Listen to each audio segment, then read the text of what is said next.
আসসালামু আলাইকুম। I news বাংলার আন্তর্জাতিক সংবাদে স্বাগতম। কাবা শরীফে চাঞ্চল্যকর ঘটনা, মসজিদের 3 তলা থেকে লাফ দিলেন এক ব্যক্তি। ইয়েমেনের নিরাপত্তা জোরদারে সৌদির উদ্যোগকে স্বাগত জানালো আমিরাত। এবং ইসরায়েলের সবচেয়ে বড় সাইবার হামলা ইরানি হ্যাকারদের। আপনি যদি ইরানের পক্ষে থাকেন তাহলে এই ভিডিওতে একটি লাইক দিন। সৌদি আরবের মক্কায় মসজিদুল হারামে এক ব্যক্তি হত্যার চেষ্টা করেছেন। ঘটনা ঘটে বৃহস্পতিবার 25 ডিসেম্বর। সঙ্গে সঙ্গে সেখানে নিরাপত্তা সদস্যরা ব্যবস্থা নেন। Saudi general directorate of public security এক্সে একটি পোস্ট দেয়, যেখানে একটি ভিডিও শেয়ার করা হয়। সংস্থাটি জানায়, নিরাপত্তা বাহিনী দ্রুত পরিস্থিতি নিয়ন্ত্রণে আনে। তারা মুসল্লিদের নিরাপত্তা নিশ্চিত করে। ভিডিওতে দেখা যায় ওই ব্যক্তি মসজিদ কমপ্লেক্সের ওপরে 3 তলা থেকে লাফ দেওয়ার চেষ্টা করেন।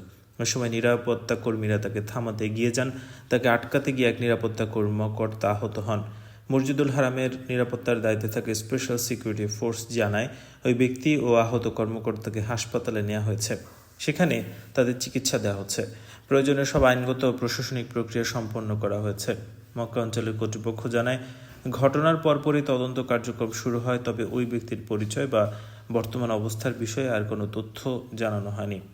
মসজিদুল হারাম সবসময় কঠোর নিরাপত্তার আওতায় থাকে। এখানে বিশেষ প্রশিক্ষণপ্রাপ্ত ইউনিট কাজ করে। জরুরি পরিস্থিতি এবং জননিরাপত্তা সামলানোর জন্য তারা প্রস্তুত থাকে।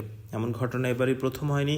2017 সালে কাবার কাছে এক সৌদি নাগরিক আগুন লাগিয়ে হত্যার চেষ্টা করেন। তখন নিরাপত্তা বাহিনী তাকে আটকায়।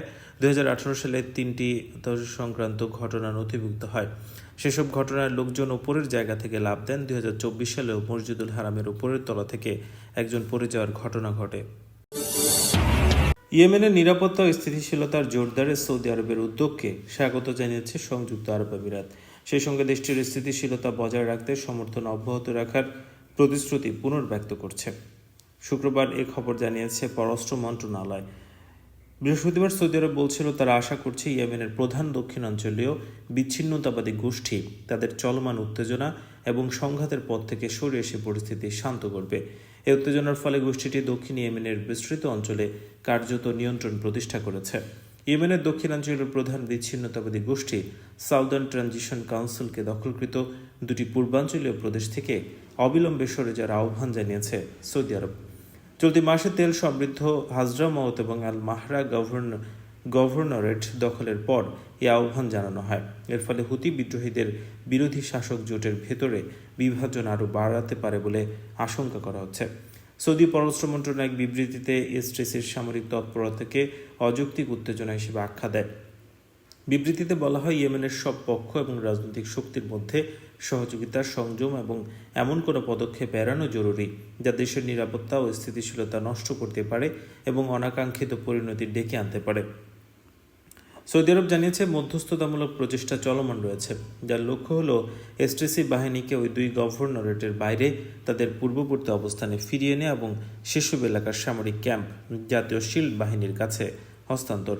রিয়াদ আশা প্রকাশ করেছে, বিচ্ছিন্নতাবাদীরা দ্রুত ও শৃঙ্খলভাবে পিছু হটবে এবং যাতে স্থিতিশীলতা পুনঃপ্রতিষ্ঠা করা যায়।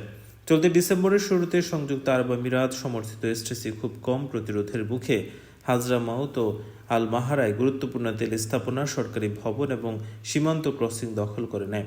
একই সঙ্গে তারা ইয়েমেনের অস্থায়ী রাজধানী আদেনের প্রেসিডেন্সিয়াল প্রাসাদও নিয়ন্ত্রণে নেয়। ইরানি হ্যাকাররা ইসরায়েলি শাসন ব্যবস্থার বিরুদ্ধে এখন পর্যন্ত সবচেয়ে বড় ও প্রভাবশালী সাইবার হামলা চালিয়েছে, এমন দাবি করেছে একটি হিব্রু ভাষার প্রযুক্তি বিষয়ক গণমাধ্যম। প্রকাশিত এক প্রতিবেদনে হিব্রু ভাষার পিসি ম্যাগাজিন জানায়, ইরান ও ইসরায়েলের মধ্যে সাইবার যুদ্ধ নতুন কোনো বিষয় নয়। অন্তত গত 3 বছর ধরে এই সংঘাত চলমান রয়েছে। প্রতিবেদনে বলা হয়, এই সাইবার যুদ্ধের মধ্যে রয়েছে নাশকতামূলক হামলা, গোয়েন্দা কার্যক্রম এবং জনমত প্রভাবিত করার উদ্দেশ্যে পরিচালিত বিভিন্ন অপারেশন। এদিকে চলতি বছরের জুন মাসে শুরু হওয়া 12 দিনের যুদ্ধের পর ইসরায়েলের বিরুদ্ধে ইরানের সাইবার হামলা উল্লেখযোগ্যভাবে বেড়ে যায়। প্রতিবেদনে বলা হয়, শত্রু হ্যাকাররা দ্রুত তাদের কৌশল পরিবর্তন এবং অভিযোজন করে সাইবার জগতে কার্যকর হামলা চালাতে সক্ষম হয়েছে।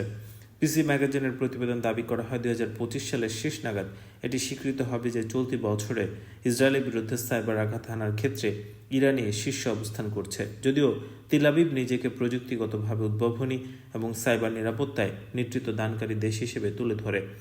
প্রতিবেদন আরও উল্লেখ করা হয়, জুন মাসে জায়নিস্ট শাসন ব্যবস্থার বিরুদ্ধে সাইবার হামলার সংখ্যা হঠাৎ করেই বেড়ে যায়। এতে সবচেয়ে বেশি ক্ষতিগ্রস্ত হয় ছোট ও মাঝারি আকারের বিভিন্ন প্রতিষ্ঠান।